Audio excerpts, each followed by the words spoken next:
You sure? I could hang around. Actually, I was meeting an alleged terrorist who'd surrendered himself to the U.S. Embassy in Paris, but I didn't think that was information I needed to share with Fasid. I said, "You a Yankee fan?" "Not anymore." Whereupon he launched into a tirade against Steinbrenner, Yankee Stadium, the price of tickets, the salaries of the players, and so forth. These terrorists are clever, sounding just like loyal citizens. Anyway, I tuned the guy out and thought about how I'd wound up here. As I indicated, I was a homicide detective, one of New York's finest, if I do say so.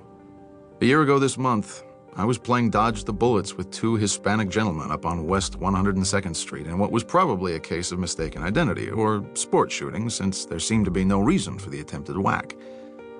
Life is funny sometimes. Anyway, the perps were still at large, though I had my eye out for them, as you might imagine.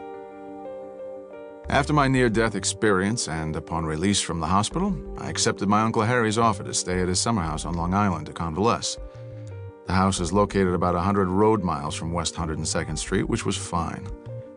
Anyway, while I was out there, I got involved with this double murder of a husband and wife, fell in love twice, almost got killed. Also, one of the women I fell in love with, Beth Penrose by name, is still sort of in my life. While all this was going on out on eastern Long Island, my divorce became final. And as if I wasn't already having a bad R&R at the beach, I wound up making the professional acquaintance of a schmuck on the double homicide case named Ted Nash of the Central Intelligence Agency, who I took a big dislike to, and who hated my guts in return, and who, lo and behold, was now part of my ATTF team. It's a small world, but not that small, and I don't believe in coincidence. There was also another guy involved with that case, George Foster, an FBI agent, who was okay, but not my cup of tea either. In any case, it turns out that this double homicide was not a federal case, and Nash and Foster disappeared, only to reappear in my life about 4 weeks ago when I got assigned to this ATTF Mideastern team. But no sweat. I've put in for a transfer to the ATTF's Irish Republican Army section, which I will probably get. I don't have any real feelings about the IRA either way, but at least the IRA babes are easy to look at. The guys are more fun than your average Arab terrorist, and the Irish pubs are primo. I could do some real good in the anti-IRA section. Really.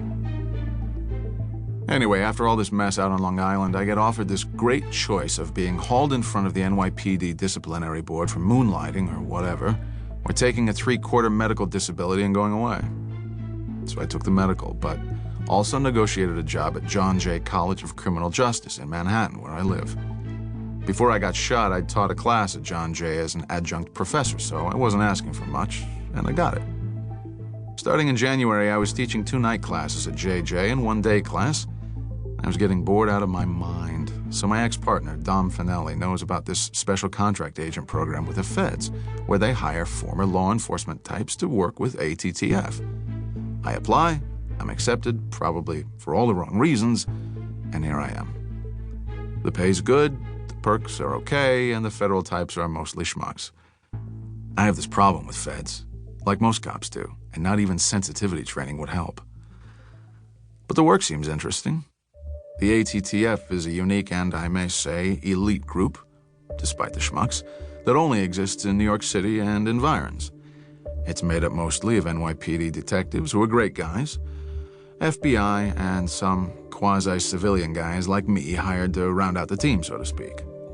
Also on some teams, when needed, are CIA prima donnas, and also some DEA, Drug Enforcement Agency people who know their business and know about connections between the drug trade and the terrorist world. Other team players include people from the Bureau of Alcohol, Tobacco, and Firearms of Waco, Texas fame, plus cops from surrounding suburban counties and New York State Police.